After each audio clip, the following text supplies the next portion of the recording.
Christmas in Chicago had a routine. Laura called it tradition, though it always felt more like performance. Her family played their roles with polish, the kind of Midwestern civility that looked warm from the outside but cracked on close inspection. I was expected to play my part, too. Cheerful, helpful, quiet, wallet open, mouth shut. Started days before with lists, hotel confirmations, gifts for people who barely remembered my name, groceries I would end up hauling. The morning of our flight, I packed both suitcases, warmed up the car, double-checked the thermostat. Laura was still scrolling through outfit options when I reminded her we had 30 minutes before boarding. She smiled like she hadn't heard me. She always smiled like that. I should have known then, but I didn't. Her parents' house hadn't changed since the 90s. Same creaky floorboards, same couch with sun-faded cushions, same side eyes from her brother, Ethan, who looked at me like I was wearing his shoes. Every meal came with subtle cues about belonging. Stories told around the dinner table where my name never came up. They would talk about her ex, Drew. The golden boy, the artist, the charmer who couldn't keep a job but made everyone laugh. They didn't mean to compare. But silence is a choice too. Still, I endured it. I always did. For Laura. For the idea of marriage.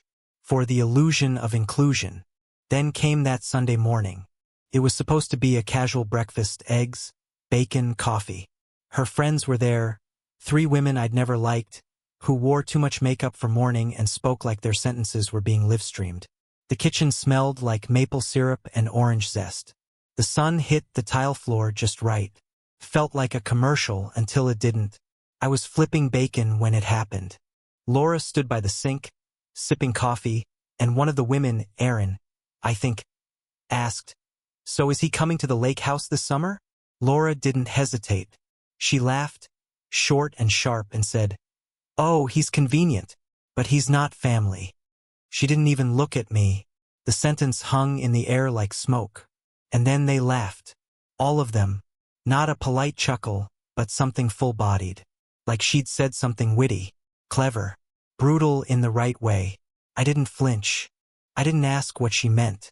I just placed the bacon on a paper towel, drained the eggs, and set the plates down in front of them like a waiter who knew his tip wasn't coming. They didn't stop to wonder if I'd heard. Or maybe they knew I had and didn't care. That was the more likely truth. I chewed my food slowly, even as my throat locked up. I nodded along to their small talk, the way I always had, invisible, steady, present. A fixture in the room no different from the toaster or the fridge. Convenient, not family. The words didn't burn at first. They settled cold. That was the genius of it. Laura didn't scream or argue. She didn't say it during a fight or a therapy session. She said it when her guard was down, or maybe when she thought mine was. She said it like it was fact. Like something obvious, spoken only because there was no harm in the truth when it was already assumed by everyone in the room. On the drive home, she chatted about how cold it had gotten, how her mother's apple pie had lost something this year, how Erin's new boyfriend was probably a cheater. I gripped the wheel and kept my eyes on the road. Every word she spoke was noise. The only one I remembered was convenient. It wasn't just a label. It was a diagnosis. I had been her function, not her partner. The man who answered unknown phone calls and pretended not to mind. Who stood in line at the DMV for hours to renew her plates. Who cleared the garage before winter. Who fixed the furnace when it clicked too loud. Who spoke politely to waiters and repairmen because she couldn't be bothered. Who handled everything quietly because someone had to. Husband by form. Administrator by trade. She didn't lean on me. She delegated to me, and I took it. Year after year, I swallowed it. Every deferred vacation, every awkward silence, every Christmas card signed, love, Laura, and family. Where I was the ampersand. Looking back, there was no single moment when the erosion began. Just small absences. Subtractions dressed up as preferences. She wanted separate accounts. Just in case. She didn't change her last name. It's not personal. She forgot our anniversary. There's just been so much going on. She laughed when I called her out. You're too sensitive. But it wasn't sensitivity. It was recognition. Recognition that I was slowly being edited out of the life I was told I belonged to. I started noticing the language. How she said "my place" when referring to our home. How she said "my schedule," "my plans," "my friends." Everything in her orbit belonged to her. I was allowed to operate within it, never to shape it. The drive from Chicago to our house in Evanston took just over an hour. Laura dozed off somewhere around Cicero. Her mouth slightly open, her phone unlocked in her lap. I didn't look through it. I didn't need to. Whatever betrayal I feared wouldn't be measured in texts or photos. It had already been spoken aloud, in daylight, between sips of coffee and jokes about who she used to be. She stirred when we pulled into the driveway. "You okay?" she asked, her voice groggy, as if nothing had happened. I nodded.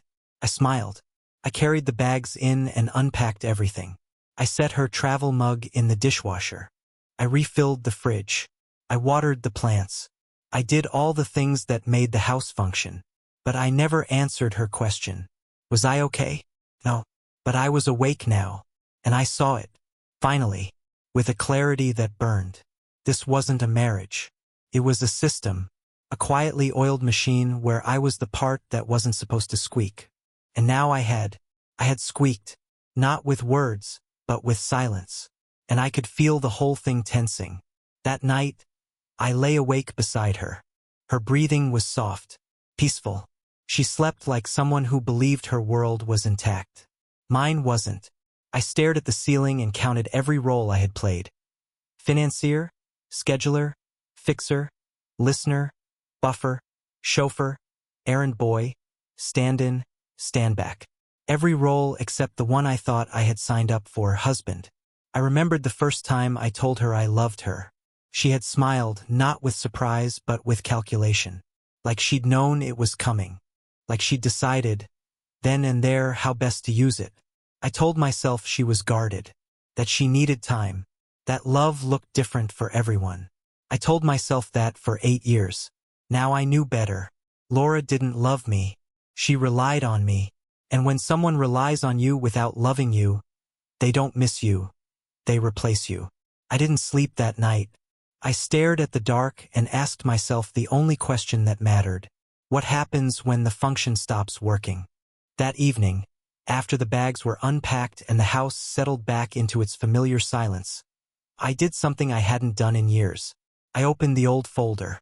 It sat on the bottom shelf of my home office cabinet, thick with paper, yellowed at the edges, heavy with the kind of history no one wants to reread. Insurance policies, loan disclosures, archived statements from years when I still believed paperwork was protection. I hadn't touched it since before Laura started calling our life simple. I don't know what pulled me there. Maybe instinct. Maybe the residue of her voice still echoing in my head.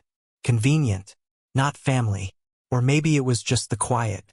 Silence has a way of forcing honesty when distraction fails. I flipped through the stack slowly, methodically, like a man checking his own pulse. Then I saw it. A guarantee agreement. Corporate. Cleanly printed. My name typed neatly at the bottom. Typed, not signed. I read it once without understanding. Then again slower. Then a third time with my chest tightening as each line settled into place. It was tied to Ethan, her brother, his business, the one that never quite took off, the one Laura defended at every holiday dinner, the one that always needed just a little more runway, the one I'd been told not to worry about because it wasn't really our concern. And yet there it was, my name listed as guarantor. Added by default, the language said. Default. As if I were a setting, a checkbox, a fallback position. I sat back in the chair and stared at the wall. I had never signed this, never agreed to it, never even seen it. But legally that didn't matter. The document didn't care about intention or consent, cared about responsibility. And responsibility, as I was learning, had always been mine whether I acknowledged it or not. I checked the date. 3 years ago. Right around the time Laura told me Ethan was turning a corner. Right around the time she'd asked me to temporarily move some funds to a shared account to help with family logistics. right around the time I'd stopped asking questions because asking them always made me feel like the villain. I flipped the page. There were amendments, adjustments, increases, all without my signature. My throat went dry. I told myself there had to be an explanation, a clerical error, something reversible, something that didn't end with me holding the wreckage of another man's ambition. Then the mail slot clattered. I hadn't heard the delivery truck. I rarely did anymore. I stood, walked to the door, and picked up the envelope resting on the mat. Government seal. Heavy paper. Tax authority. I didn't open it right away. I already knew. When I did, the words confirmed what my body had started to understand hours earlier. Review notice. Linked accounts. Credit exposure. Pending assessment. The language was polite, clinical, merciless. If the credit line collapsed, the first call wouldn't go to Ethan. It would come to me. I sat at the kitchen table with both documents laid out in front of me, side by side. The guarantee, the notice, 2 pieces of paper that finally explained the shape of my life. This was the real structure, not the marriage, not the holidays, not the rituals Laura liked to post online. I thought back to every time she'd told me not to worry. Every time she'd smiled and said, "It's handled." Every time I'd been reassured that my role was limited, contained, safe, convenient. I wasn't family, but I was collateral. The realization didn't come with rage. Came with clarity, cold and sharp and precise, like finally seeing the edge of a blade you'd been leaning against for years. I heard Laura moving upstairs, drawers opening, the sound of her routine. I imagined her face if I asked her about the document. The confusion first, then the dismissal, then the slow pivot to accusation. Why are you digging? Why are you being dramatic? Why can't you just trust me? I didn't want that conversation. Not yet. Instead, I gathered the papers, slid them back into the folder, and returned it to the cabinet. I didn't slam the door. I didn't rush. I handled it the way I handled everything else in that house. Quietly. That night, Laura talked about scheduling brunch with her friends. About Ethan maybe needing a little help again. About how next year we should consider hosting Christmas ourselves. I nodded. I listened. I played the part. But inside, something fundamental had shifted. This wasn't emotional neglect anymore. This was exposure. Measurable. Documented. Dangerous. I went to bed knowing one thing with certainty. The risk wasn't theoretical, and neither was my exit. I lay awake, staring at the ceiling, replaying every moment I'd been told I was overreacting. Every time I'd been assured that family took care of family. They were right. Family did take care of family. And I finally understood that I wasn't included. By morning, I knew what I had to do. Not out of anger, out of survival. I woke up before dawn. Not from a nightmare. Not from noise. I just woke, clear-headed, still steady. The way a man wakes when the pretending finally stops. Downstairs, the house was dark and cold. The kind of cold that lives under paint, that seeps from the bones of a place built on imbalance. I sat at the kitchen table and made a list on a yellow legal pad. Pen, paper, not a laptop, not a notes app. I needed to feel it. Needed the scratch of ink and the finality of crossing things out. One column, accounts. Another, services. Third, obligations. Not ours. Mine. Laura hadn't noticed. That was always her gift, to miss things on purpose. To pretend the scaffolding just appeared, that bills were paid by air, that repairs made themselves. She had built an entire life on the assumption that someone else would keep the machine humming. That someone had always been me. Not anymore. By sunrise, the decisions were made. Not emotional ones. Practical. Measured. Cold enough to survive. I left a single note on the table. Not addressed to anyone. Just 3 words in plain black ink. Autopay is dead. Then I left. The bank was empty when I arrived. A few older women sipping coffee behind frosted desks. A man in a coat with too many buttons muttering into his phone. I asked for a manager. Gave her the folder. The real one, Not the yellow pad, not the legal pad with the emotional weight, but the folder with signatures, linked accounts, authorization letters, joint liabilities. She looked confused. "This is all tied to you," she said, flipping pages, scanning with her thumb like the damage might disappear if she turned fast enough. "I know. You're withdrawing?" "Yes. All of it. Everything tied to me." She blinked. Once, twice, like no one had ever walked in and undone their life with a calm voice and proper documentation. Took an hour. Every account closed. Every card severed. Every standing payment canceled. I signed where needed. Shredded what didn't matter. When she handed me the final summary, she paused. "Do you want me to notify the other parties?" "No," I said. "They'll find out." I walked out with an empty wallet and a full spine. By the time I got home, Laura was in the kitchen, coffee in hand, phone buzzing. She looked up with her usual smile, the one that curled at the corners like habit. "Hey," she said. "I was just about to ask. Did you reschedule the roofers?" I poured myself water, drank slowly, said nothing. "Michael?" she asked, still smiling. She didn't know. Not yet. She would. The first call came at 10:41 a.m. Her phone lit up. She answered. I watched the smile drain from her face as she listened. She looked at me once, then again, as if trying to decode my stillness. "Okay," she said into the phone. "Okay. I'll look into it." She ended the call and turned toward me, cautious. "That was the mortgage company," she said. "They said the auto payment bounced." I nodded. She stared. "Why?" "It's not my house." "What?" "You said I'm not family." "I believed you." Her mouth opened. Nothing came out. At 11:09, another call. Electric company. At 11:22, the insurance broker. By noon, it was a flood. Her phone buzzed so often she turned the ringer off. Then back on. Then off again. The tension in her face changed. Not anger. Not yet. Confusion. The kind of confusion that lives just before a fall. At 12:38, the credit card failed. She was trying to order lunch. Just a salad. Something she could post. I watched her stare at the transaction decline screen as if the pixels had betrayed her. "What's going on?" she asked. I shrugged. "Ask Ethan." She didn't laugh. She didn't mention brunch again. By 1:30, she was pacing. By 2 o'clock, she was calling Ethan. No answer. By 2:15, she called again. I could hear her voice through the wall. "What the hell did you sign him up for?" Silence. Then louder. "Don't say you don't know. Don't, you said he wouldn't be affected." "You said." The door slammed. She found me in the backyard. Sitting. Breathing. Watching a squirrel dig up something it hadn't buried. "You can't just pull out," she said.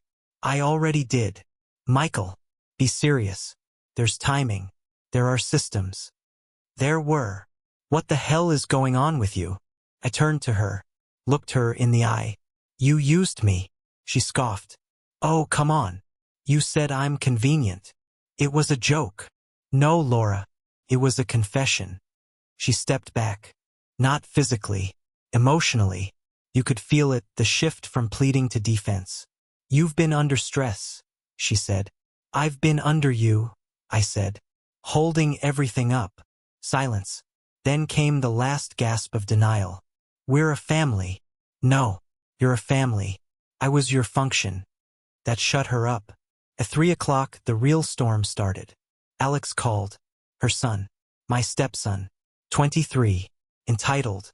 The card I had set up for him, food, gas, random emergencies, was dead.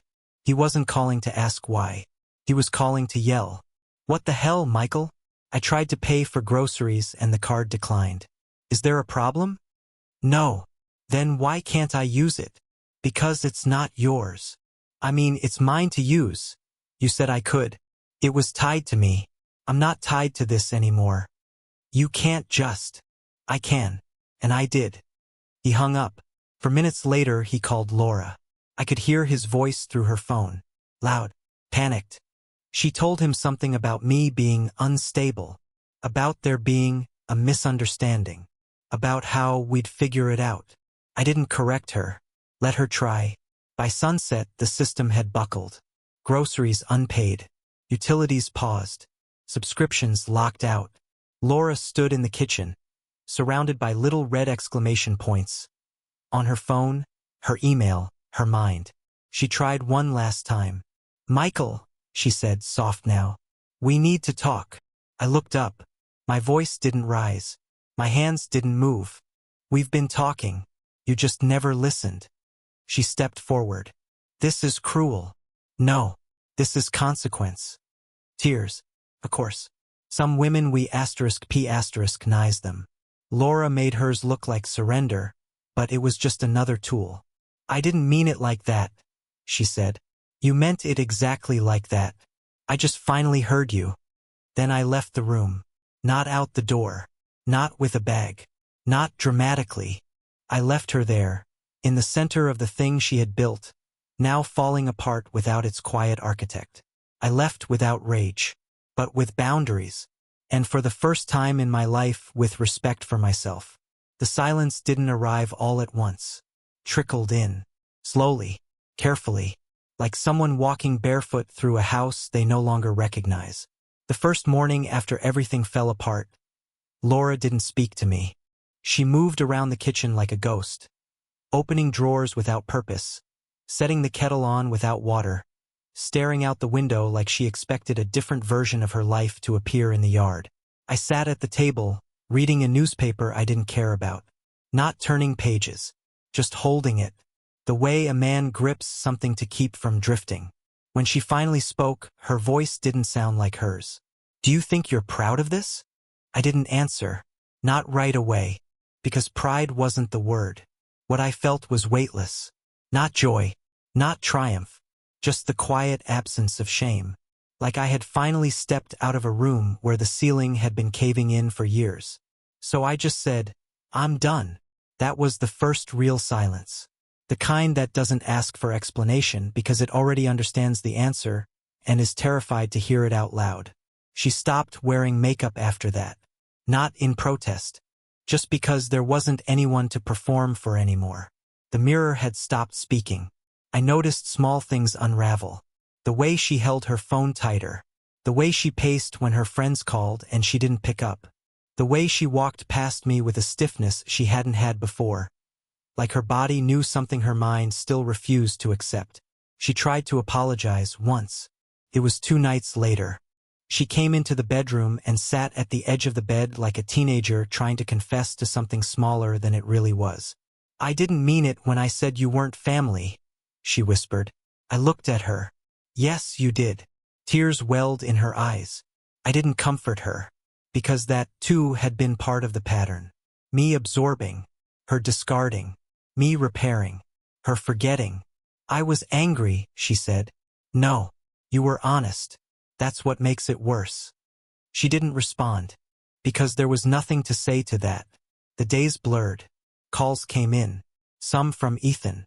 Some from shared friends who suddenly had opinions about boundaries and forgiveness, and what marriage really means.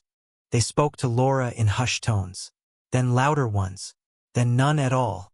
People disappear when they realize you're no longer useful to the story they're trying to tell about themselves. I welcomed it. For the first time, I understood what peace really was. Not comfort, but the absence of performance. Alex showed up a week later. He didn't knock, just walked in, like it was still his house, like the rules hadn't changed. "Hey," he said, like nothing had happened. I didn't respond. He stood in the living room awkwardly, looking around like the furniture might remember him differently. "I wanted to say sorry," he mumbled. "Why now?" I asked. He blinked. I was mad. I didn't mean it." "You did," I said. "You meant it. And you meant it for a long time." He shifted, uncomfortable. "I was a kid. You were 23. Silence again. He looked down. "I didn't realize what you did for me," he finally said. "You weren't supposed to realize. You were supposed to respect it anyway." He flinched at that. Then, softly, "What do you want me to do?" I stood, walked past him. "You'll figure it out." That was the last time we spoke. He left the next morning. Left a note on the kitchen table. It was full of words like regret and perspective and trying to be better. But none of them mattered. They were still just performances. What he never said was, "I see you." That's what I'd wanted all those years. Not affection. Recognition. To be seen not as backup, not as a wallet, not as a shadow of someone else's father, but as a man who stood in the fire without flinching. A man who chose them, over and over again, and was repaid in silence. When the final bills came, school, utilities, insurance, I forwarded them to the right names. Not angrily, not with a note, just redirection, a return to sender. I wasn't the sender anymore. One morning, Laura knocked on my office door. Gently. She hadn't done that in years. I opened it. She stood there, arms crossed. Not defensive, protective. Like someone shielding themselves from a wind they couldn't locate. "I want to fix this," she said. I nodded. Then I asked her the only question that mattered. "Do you love me?" She hesitated. Too long. That was the answer. "I don't know," she whispered. "Then there's nothing to fix." That was the end. No screaming. No slamming doors. No dramatic suitcase packing. Just the slow, painful acknowledgement that something had died long before we noticed the smell. A week later, she moved into her sister's place. Took half of what she claimed was hers. Left half of what she didn't want. The house was quieter after that. Cleaner. Even the walls seemed to breathe differently. I walked through the rooms and felt the weight I'd carried leak out of the floorboards, the ceilings, the glassware. It had always been my house. They just didn't know. Now they did. Now they had to build something of their own. Without me. Months passed. Holidays came and went. Birthdays. Anniversaries of things no one marked anymore. I deleted reminders. Canceled subscriptions. Cleared the calendar of dates that no longer mattered. And slowly, I returned to myself. I took the long route to work. I slept in on Sundays. I replaced the couch Laura had chosen. The one she said looked more married. I repainted the office. A darker color. Something less neutral. One afternoon, I got a letter from Alex. Handwritten. Not typed. Not texted. He said he understood now. Said he was sorry. Said he'd been too young to know what was real. I read it once. Then I set it on fire. Not out of malice, but to let it go. Words don't rebuild trust. Actions do. He hadn't shown up. He hadn't asked to help. He hadn't offered to repay even $1 of what he had taken. He just wanted to be forgiven so he wouldn't have to feel the weight of what he'd done. That's not how this works. You don't get to crucify someone and then hand them the nails and ask them to understand. You don't get to erase a man and then demand he reappear when you're cold. That's the thing no one tells you about forgiveness. It's not owed. It's earned. Laura called once 6 months later. Just to talk. Just to check in. Her voice was lighter. Nervous. She asked if I'd been seeing anyone. I told her I'd been seeing the truth. And it was enough. She didn't call again. So now I ask you, was I wrong? Was I wrong to cut the cord? To refuse the role they assigned me after using up everything I had to give? To draw a boundary where love had become a leash? Was I cruel to demand respect before offering help? Or was that the first time I'd ever truly loved myself? Because the truth is this. I gave them everything. Time, money, stability, presence. And all I asked for, all I begged for silently, for years was to be seen, to be chosen. And when it became clear that I never was, I did the one thing they never expected. I left. Not the house. Not the marriage. Not the family. I left the delusion. And in doing so, I finally came home. So tell me, would you have stayed? Would you have continued to pay the price for a seat at a table where no one saved you a chair? Would you have endured it? Or would you, like me, have finally said, enough?